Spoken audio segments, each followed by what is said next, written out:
In the heart of Harlem's glittering ballroom, surrounded by the city's elite, a rival boss reached out and yanked Bumpy Johnson's jacket. The crowd held its breath, sensing the storm about to break. Chapter 1. The King's Entrance. The chandeliers in the Savoy ballroom hung like slow-burning stars above a sea of black ties and satin. 1958. Harlem had dressed for one reason only: to stand in the same room as the man who never had to raise his voice to make the whole city listen. So tailored jacket, midnight wool, single tailored jacket, midnight wool, single button, lapels sharp enough to cut respect, sat on shoulders that had carried every promise and every threat Harlem ever needed kept. A faint sheen of light caught the silk pocket square, the only flash he allowed himself. Everything else was quiet power, heads turned without command, so old numbers runners straightened their spines. Young hustlers lowered their eyes just enough to show they knew the order of things. A woman in emerald silk touched her husband's arm and whispered something that needed no answer. The band didn't stop playing, but the horns softened, as if even the music understood it was no longer the loudest thing in the room. Bumpy stopped at the edge of the dance floor. One slow scan, left to right, took in every face that mattered. He gave a single nod to a corner table where three elders sat. They nodded back, slow, grateful. That nod was payment enough. It said their families still ate. Their blocks still stayed peaceful. Their son still had a future because one man had decided long ago that Harlem would not eat its own. He accepted a glass of bourbon without asking. The waiter's hand trembled only slightly as he poured. Bumpy didn't speak. He simply lifted the glass a fraction. Man, the entire room felt the toast, even though no words were spoken. Respect wasn't something he demanded tonight. It was already there, thick as the cigar smoke curling near the ceiling, warm as the jazz wrapping around every conversation. In the far corner, a rival crew watched from the shadows. They were new money, loud suits, fresh off some uptown score. Their boss, taller, younger, eyes too hungry, leaned against a pillar with a smirk that hadn't yet learned its limits. Son, he studied Bumpy the way a man studies a safe he thinks he can crack. Bumpy felt the stare. Of course he did. He always felt them, but he didn't turn. He simply took another sip, let the bourbon rest on his tongue, and let the weight of 30 years of unbroken rule settle across the ballroom like a blanket no one dared lift. This was his house. These were his people, and in every soul inside those walls knew that the calm walking among them tonight was the only thing standing between order and chaos. The night was still young. The insult hadn't happened yet, but the stage was already set. Chapter 2. Whispers of Rivalry. The rival arrived 20 minutes after Bumpy, stepping through the same arched doorway like he owned the hinges. His name was Vincent Vince Moretti. Sicilian blood, Harlem bred, but always itching for the next rung. Fresh off a string of downtown shakedowns, he wore a charcoal suit cut too sharp for the room and a smile that never quite reached his eyes. Two lieutenants flanked him, silent, watching. The band kept playing, but the rhythm changed. Not louder, just tighter. A few heads turned, not out of fear, out of recognition. Everyone in the Savoy knew the score. Moretti had been circling Bumpy's territory for months, whispering in back rooms that the old king was getting soft, thought that the numbers banks could be split, that one push could open the whole game. He moved like a man testing ice, slow steps, eyes sweeping the floor, landing on the elders in the corner, on the young runners who suddenly found reasons to look elsewhere. He stopped at the bar, ordered scotch neat, and let the glass sit untouched while he scanned again. This time, his gaze settled on Bumpy's table. Bumpy hadn't moved. He stood near the edge of the dance floor, glass still in hand, and talking quietly to a woman whose husband ran the largest policy bank north of 125th. Their conversation was private, almost gentle. Bumpy listened more than he spoke, always had. That was the thing about him. He never filled silence, he used it. Moretti's lieutenant leaned in and muttered something low. Moretti laughed once, short and sharp, loud enough to carry. A few nearby couples shifted uncomfortably. An old numbers man at the next table set his drink down a little too carefully, and stayed where it had always been. A woman stayed where it had always been. A woman in pearls touched her husband's sleeve again. A silent signal. Don't look. Don't engage. The elders in the corner kept their eyes on Bumpy, not on the intruder. Their faces said everything that needed saying. We've seen men like this before. They come, they talk, and they vanish. Moretti took his first sip, then started the slow circle. Not straight at Bumpy. That would have been too obvious. He drifted along the perimeter, nodding at faces he barely knew, dropping half smiles meant to suggest he belonged. Each step brought him closer to the center of gravity that was Bumpy Johnson. He passed within 10 feet, close enough for Bumpy to notice the cologne, the gold pinky ring catching the light, yet the way Moretti's shoulders sat a little too high, like a man trying to make himself taller than the room allowed. Bumpy didn't glance over. He didn't need to. He felt the approach the way a captain feels a change in the current. His voice stayed even as he continued his conversation, calm, measured, the same tone he used when settling a debt or blessing a wedding. The woman smiled at something he said. The moment remained untouched. Yet the whispers had already begun. No, not spoken aloud, just in the slight tilt of heads, the way conversations dipped and rose again. Harlem was watching. Harlem was waiting. Because they knew Bumpy didn't rise to every bait. He let the bait swim closer. And when the time came, the water simply closed over it. Moretti reached the far side of the dance floor. He turned, eyes locked now. The smirk deepened. The night had just grown a little heavier. The insult was still minutes away. No, but the line was already drawn. Chapter 3. The Insult Unleashed. The Savoy Ballroom pulsed with its own heartbeat that night. Low saxophones sliding through the air like smoke. The soft shuffle of patent leather on polished oak. The murmur of 1,000 private conversations layered over the music. Crystal chandeliers cast golden pools across tables draped in white linen. Champagne flutes caught the light and threw it back like tiny stars. Harlem had come to see and be seen. But every eye, even the ones pretending not to look, was tuned to the center of gravity that was Bumpy Johnson. Moretti had finished his slow orbit. He stood now no more than 6 feet away, glass in hand, the smirk carved deeper into his face. His lieutenants hovered behind him like shadows that hadn't learned how to disappear. The band hit a gentle swell.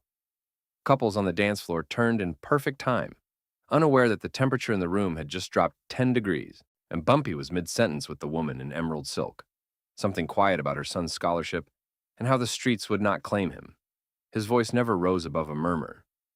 Then he felt it, the shift. Not a sound, just the way the air thickened, the way every nearby conversation faltered for half a beat. Moretti stepped forward. The move was deliberate, theatrical. He reached out with his free hand, thick fingers, heavy gold ring, and seized the left lapel of Bumpy's midnight jacket. Not a brush, not an accident. A yank. Hard enough to pull the fabric tight across Bumpy's chest, hard enough to make the silk pocket square flutter. The sound of it, cloth straining a single sharp tug, cut through the music like a blade. The band stumbled. A trumpet note fractured. The drummer's stick hesitated midair. Then silence, real silence, rolled outward in ripples. Hundreds of people froze in place. Glasses paused halfway to lips. A woman's laugh died in her throat. An old numbers runner at the next table set his drink down so carefully the ice didn't even clink. Moretti leaned in close, voice low but loud enough for the nearest tables to hear. "You've been running things too long, old man. Time somebody reminded you the game got new players." His breath smelled of scotch and arrogance. The lapel stayed gripped in his fist, knuckles whitening. He gave another small, insulting tug, as if testing whether the man inside the jacket would wrinkle. And the entire ballroom waited for the explosion. It never came. Bumpy Johnson simply looked at him. No flinch, no step back. No rise in temperature behind the eyes. Just a long, steady gaze that felt heavier than any fist ever could. His body remained perfectly still, shoulders relaxed, weight balanced on both feet, the way a man stands when he already knows how the next 10 minutes end. The bourbon glass in his right hand never trembled. Not a drop spilled. Seconds stretched into an eternity. And the music tried to restart, faltered, then gave up. Someone coughed nervously. A young hustler near the bar whispered something that sounded like a prayer. Moretti's smirk flickered, just once. A crack. The kind of crack that appears when a man realizes the room is no longer watching him perform. It's watching the other guy refuse to perform back. Bumpy's voice, when it finally came, was barely above a whisper. Calm. Measured. And the same tone he used to bless a wedding or settle a debt that could have ended in blood. Let go of my jacket. 4 words, no threat, no volume. Yet they landed like a gavel in an empty courtroom. Every ear in range heard them, and every soul understood what they really meant. You just drew a line you can never step back across. Moretti's laugh came out forced, too loud, trying to reclaim the moment. Decide when to release. Finally, the decide when to release. Finally, the fingers opened. The jacket settled back into place, perfect again, as if nothing had touched it. Moretti stepped back, still grinning like a man who thought he'd won something. He raised his glass in a mocking toast and turned away, lieutenants falling in behind him. But the damage was done, not to Bumpy. To the man who had just publicly declared war on the only force in Harlem that never needed to raise its voice. The music found its courage again, shaky at first. Conversations restarted in hushed tones, yet the air had changed forever. Harlem had witnessed the insult, and Harlem had also witnessed something far more dangerous. A king who chose not to strike back. Yet, the night still breathed. But the clock on Vincent Moretti had already begun its silent countdown. Chapter 4. The Power of Restraint. The echo of those 4 words, "Let go of my jacket," still hung in the air, like the last note of a funeral hymn. Vincent Moretti stood there, hand now empty, the smirk frozen on his face, like a mask that had started to crack at the edges. His lieutenants shifted their weight, eyes darting, suddenly unsure where to look. The ballroom had become a painting. Every couple mid-turn, every glass mid-lift, every breath held exactly where it was when the insult landed. The chandeliers still glittered. The saxophones had gone completely silent. Even the ice in 100 glasses seemed to have stopped melting. Bumpy Johnson did not move. He simply stood there, shoulders square, jacket once again perfect against his frame, and let the silence do the work. 10 seconds, 20, 30. In Harlem, silence from Bumpy Johnson was never empty. It was a loaded chamber. Every person in that room had grown up hearing the stories, how he had taken control without ever needing to scream, how entire blocks had fallen in line because he chose when, not if, things would happen. Tonight they were watching the principal in real time. Moretti tried to laugh again. The sound came out thin, brittle, the laugh of a man who realizes the audience is no longer clapping for him. "Come on, Bumpy," he said, voice louder than necessary, forcing the moment back toward theater. "Just a little joke between gentlemen, right? No harm." Bumpy's eyes never left his. Not once. He took one slow sip of bourbon, deliberate, unhurried, and set the glass down on the nearest table with a soft click that somehow carried to the back walls. Then he spoke again, not louder, not faster, just clearer, the voice of a man who had already decided the ending. "You grabbed my jacket in my house, in front of my people. That wasn't a joke, Vincent. That was a question." And every man in this room just heard the answer. The words landed like stones dropped into still water. Ripples moved outward without a sound.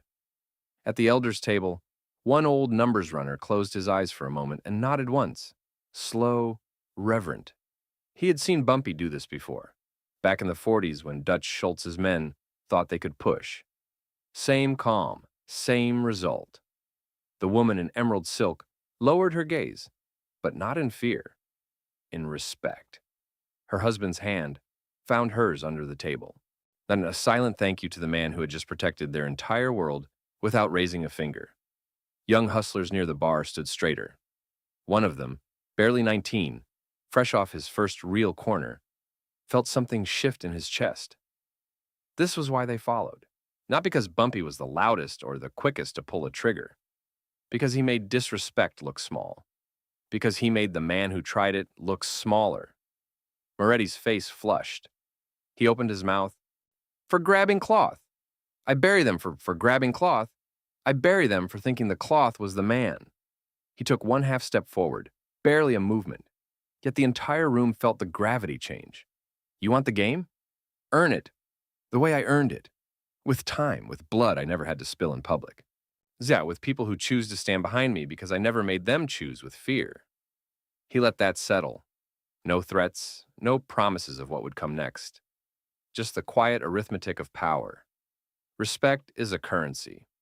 You either spend it wisely or you go broke in front of everyone who matters. Moretti's smirk was gone now, replaced by something tighter, nervous energy trying to wear the face of confidence. He forced another chuckle, glanced at his lieutenants for backup that wasn't there, and took a half step backward. The move looked small. It looked weak. And every soul in the Savoy saw it for exactly what it was. A man who had come to break a king and had instead handed the king a mirror. Bumpy didn't smile. He didn't need to. He simply picked his glass back up, took another sip, and let the silence return. Deeper this time, heavier. The band, sensing the shift the way musicians always do, eased back into a low, mournful blues. Soft, respectful, as if the music itself was asking permission. The woman in emerald silk leaned toward her husband and whispered, "That's why we're still here." Across the room, one of the elders raised his glass a fraction. Not to Moretti, never to Moretti, to Bumpy. A dozen others followed. Not applause, not cheers, just quiet, deliberate acknowledgement. The community closing ranks without ever saying a word. Because loyalty in Harlem wasn't about who shouted loudest. Now it was about who stood tallest when someone tried to make him bow. Moretti turned away first. He had to. His shoulders stayed too high, his stride a little too fast, as he cut back toward the shadows, with his lieutenants trailing like dogs that had just been scolded. The laughter he tried to throw over his shoulder died halfway across the floor. Bumpy watched him go, calm, unmoved. The same expression he wore when blessing a newborn or signing a truce that would last decades. Now, because tonight he had done something more dangerous than violence. He had shown restraint in front of witnesses. He had turned a public insult into a public lesson. That real power doesn't flinch, doesn't explode, doesn't need to prove anything in the moment. The insult had been answered, not with blood, with something far more permanent. The night continued, but Vincent Moretti's future had already grown very, very small. Chapter 5. Vanishing into silence. 3 days passed in Harlem like pages turning in a book no one dared to read aloud. The first morning after the Savoy, the sun rose the same as always, cutting through the fire escapes on Lenox Avenue, warming the stoops where old men already sat with their coffee and their secrets. Vincent Moretti's powder blue Cadillac sat parked outside his brownstone on 138th Street, exactly where he had left it. Keys still in the ignition, driver's door unlocked. No, just the way Harlem spoke when something 1920s Harlem speakeasy. Just the way Harlem spoke when something heavy was moving beneath the surface. A numbers runner named Cecil folded his slip of paper at the corner bodega and muttered to the counterman, "You see Vince around this morning?" The counterman shook his head once, slow, and kept wiping the same glass. He shaved with the straight razor He shaved with the straight razor his father had given him in 1925, dressed in another immaculate suit. Charcoal this time, no flash, and stepped out into the day as if the ballroom incident had been nothing more than a passing breeze. He walked the same blocks he had walked for 30 years. Yes, men tipped their hats. Women lowered their eyes in respect. Children who should have been in school crossed the street just to say, "Morning, Mr. Bumpy," and feel the weight of his single nod settle on their small shoulders like a blessing. No one mentioned the jacket. No one mentioned Moretti. They didn't have to. The story was already moving through the veins of the community the way blood moves, silent, necessary, keeping everything alive. That afternoon, Moretti's lieutenants began knocking on doors. First the usual spots, the after-hours joints on St. Nicholas, the barbershop where he kept a private booth, the Italian social club that had started letting him in only 6 months earlier. Each time the answer was the same. A shrug, a slow shake of the head, a cup of espresso pushed across the table with the quiet understanding that questions would not be welcomed. One lieutenant, Tommy the Nose, stood in the middle of the barber shop with his hat in his hands, voice cracking just enough to show fear. He was supposed to meet us at 2. Nobody's seen him since the ballroom. The barber kept clipping. Snip, snip. The only sound in the room. Finally, the old man said without looking up, "Maybe he took a vacation. Harlem gets hot this time of year." The message was clear. Whatever line Moretti had crossed, the community had already chosen its side. Nay, and its side was not asking questions. Bumpy spent that same afternoon at the Red Rooster, sitting in the back booth with a single cup of coffee that never seemed to empty. 2 elders joined him, men who had run with him since the numbers wars of the 30s. They spoke of small things: a new church fund on 125th, a boy who showed promise with the trumpet, the way the city was trying to push the expressway through their blocks. Bumpy listened more than he spoke, as always. So at one point, the taller elder cleared his throat and said very softly, "Heard Vince might be traveling." Bumpy lifted his cup a fraction, took a sip, and replied in that same measured tone that had once stopped wars, "Some men travel, some men just disappear. Either way, the numbers still run on time." The elders nodded once. Conversation moved on. No more needed to be said. The moral was already written in the air between them. Respect had been tested in public. Restraint had answered. Then now the ledger would balance in private. By the second day, the Cadillac had been towed. Not by police. Harlem police knew better than to touch anything that belonged to a man who had grabbed Bumpy Johnson's jacket. It was simply gone. The brownstone on 138th stood empty. Mail piled up behind the brass slot. Lights stayed off. The 2 lieutenants who had flanked Moretti at the Savoy were seen loading a single suitcase into a taxi at Grand Central, eyes darting, never looking back. No word spread in the way only Harlem could spread it. Through the women at the beauty parlors, through the porters on the A train, through the corner preachers who suddenly included a new line in their sermons about the wages of pride. No body, no blood, no chalk outline on any sidewalk. That was the part that terrified the ones who still needed terrifying. A gunshot in an alley would have been simple. A body floating in the Harlem River would have been understandable. But this clean vanishing, felt like the hand of God wearing Bumpy Johnson's gloves. It left the imagination to do the work, and the imagination in Harlem had always been crueler than any bullet. Bumpy continued his rounds. He visited the policy banks, signed off on the weekly payouts with the same steady hand. He stopped at a tenement on 139th, where a young mother had just lost her husband to the needle. He left an envelope on her kitchen table, enough to bury the man properly and keep the lights on for 6 months. He didn't speak of charity. He simply said, "The block takes care of its own." The woman cried quietly into her hands, while Bumpy stood in the doorway, hat in hand, waiting until she could look at him again. In that moment, every layer of the man was visible. The surface king, the quiet guardian. The living principle that violence was a last resort only for those who had already lost control. On the 3rd morning, the whispers turned into something heavier. A quiet legend. Men in pool halls spoke of it in low voices between shots. Women at church socials passed it with the potato salad. Even the Italians downtown heard it, filtered through 3 layers of messengers who made sure the story arrived intact. Vincent Moretti had disrespected the one man in Harlem who never needed to raise his voice. And now, Vincent Moretti was simply gone. Not dead in a dramatic way that would bring heat. Not running in a way that would leave loose ends, just erased. The way a bad dream disappears when the sun comes up. When Bumpy sat on the same bench in Mount Morris Park, where he had sat since the 1940s, feeding the pigeons the same way he always had. An old Italian tailor who had once sewn suits for Lucky Luciano himself walked past, paused, and gave the smallest possible bow. Bumpy returned it with the same calm nod he gave everyone. No words, none were necessary. The tailor understood. This was how real power worked. Not with headlines, not with bodies on the news, with silence so complete that even the enemy's own people began to doubt they had ever existed. The community closed tighter than ever. Young runners who had once flirted with Moretti's crew now wore their loyalty like armor.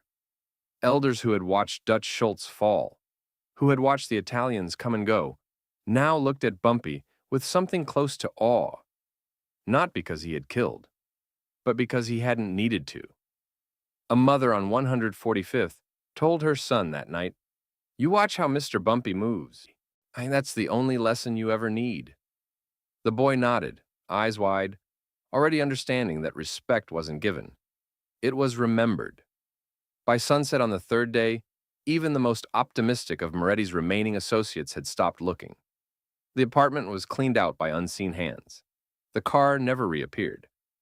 The name Vincent Moretti became something people stopped saying out loud, the way you stop saying the name of a storm once it has passed. And Bumpy Johnson? Now he dressed for another evening. Same calm stride. Same perfect jacket. This one a deep navy that caught the streetlights like still water. He walked into the Red Rooster again, ordered the same bourbon, and sat in the same booth. The band played softer when he entered. The conversations dipped in respect. A young woman across the room lifted her glass in his direction. Not a toast, just acknowledgement. And Bumpy answered with the smallest lift of his own glass. The circle remained unbroken. Footprints. Completely, quietly.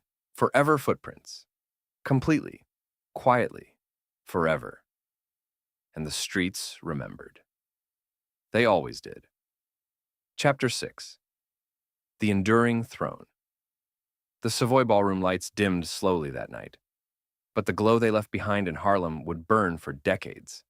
Bumpy Johnson walked out into the cool 1958 air with the same unhurried stride that had carried him through the entrance hours earlier. The jacket, midnight wool still sitting perfectly on his shoulders, showed no crease, no pull, no memory of the hand that had dared touch it. Behind him, the music resumed, softer now, almost reverent, as if the band itself had learned the lesson the entire room had just witnessed. Couples lingered on the dance floor, longer than usual. Their conversations dipped in whispers that all circled back to one man. Elders nodded to one another with the quiet certainty of people who had just seen history settle into place. Young runners who had watched from the shadows stepped out onto Lenox Avenue feeling taller, their chests filled with a new kind of pride. This was not fear that bound them. This was choice. This was loyalty, earned the only way Bumpy ever earned it, through calm that made violence unnecessary. He drove home alone that night, the city lights sliding across the windshield like distant stars that knew their place. Inside his Sugar Hill apartment, he hung the jacket on its usual hook, poured a single finger of bourbon, and sat by the window overlooking the blocks he had ruled since the 1930s. No rage, no plotting.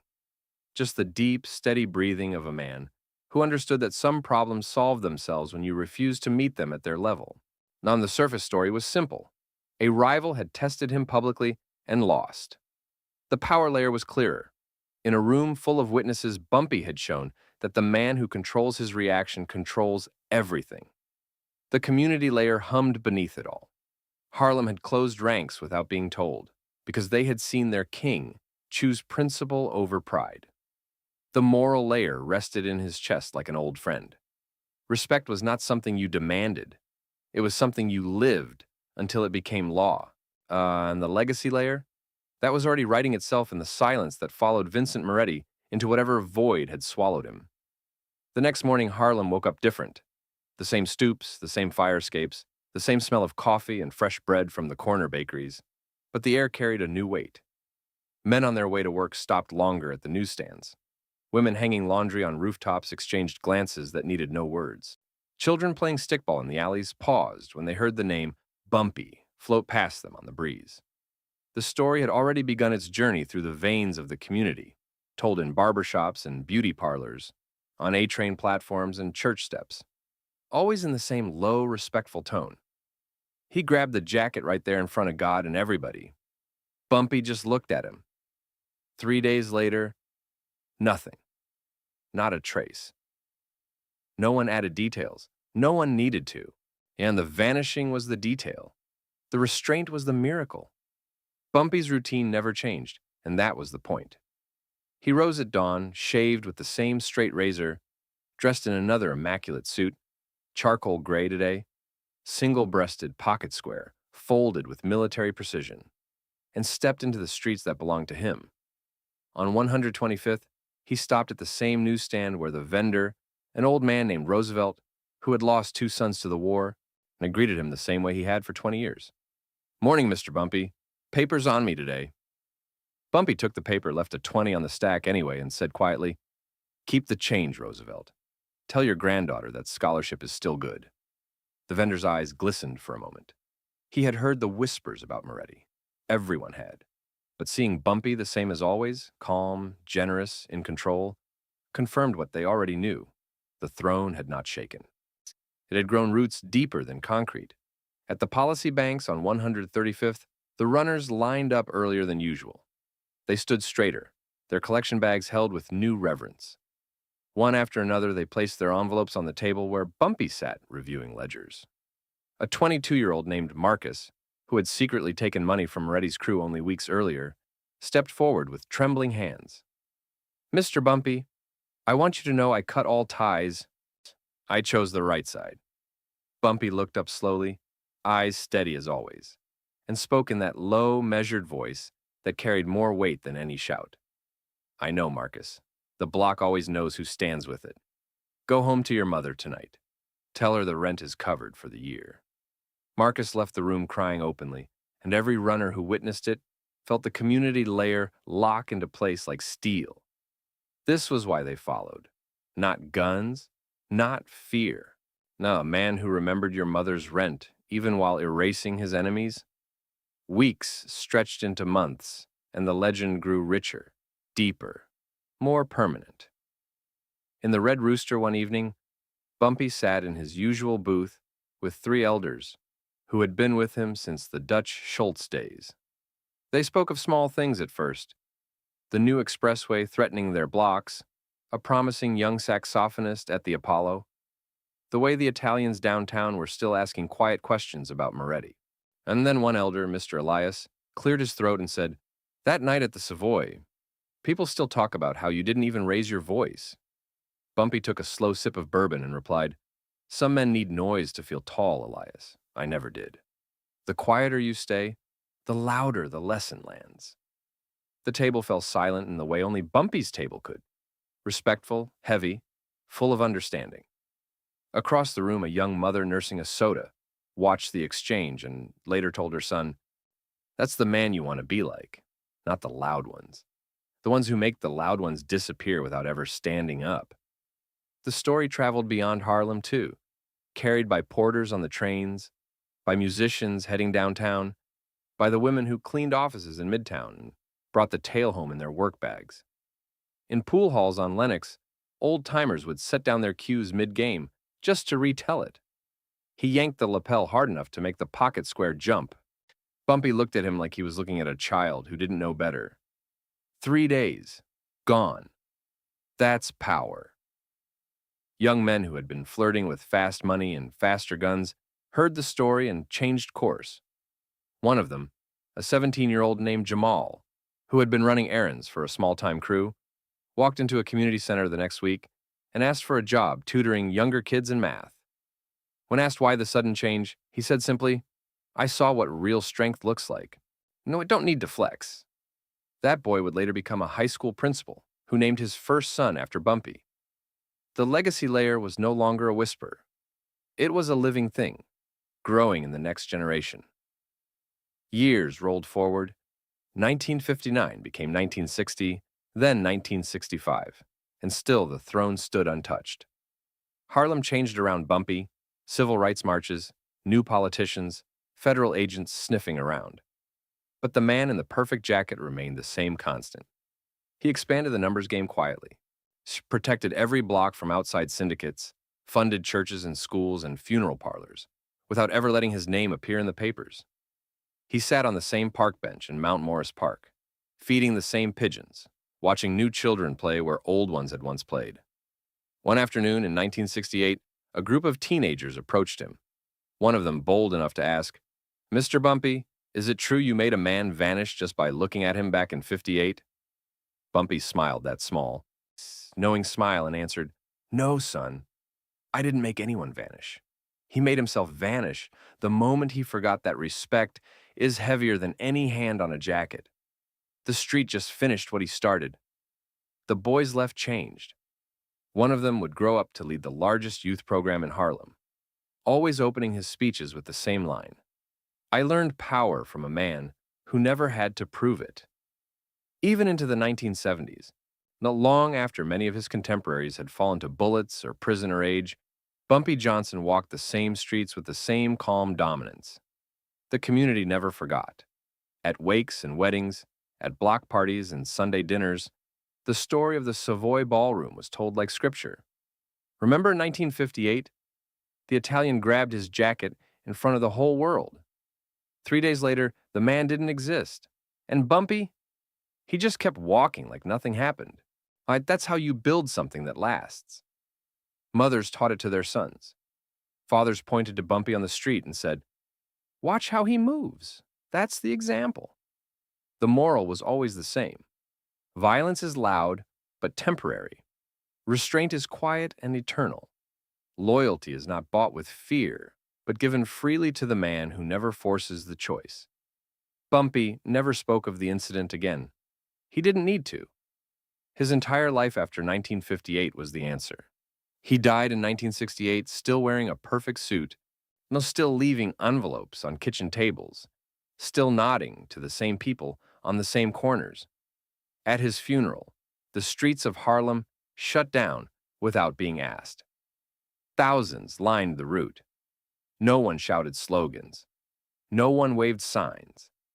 They simply stood in silence, the same silence he had used that night in the Savoy, and watched the man who had taught them that true power leaves no mess, needs no explanation, and outlives every rival who ever tried to test it. The throne did not fall with him. Then it passed into the collective memory of a community that still walks a little taller because of one night in 1958, when a king chose restraint over revenge, principle over pride, and legacy over blood. Harlem remembers. The streets remember. And somewhere in the quiet corners of Sugar Hill, if you listen closely enough on certain nights, you can still feel the calm that once held an entire city in the palm of its hand. Steady, unblinking, eternal.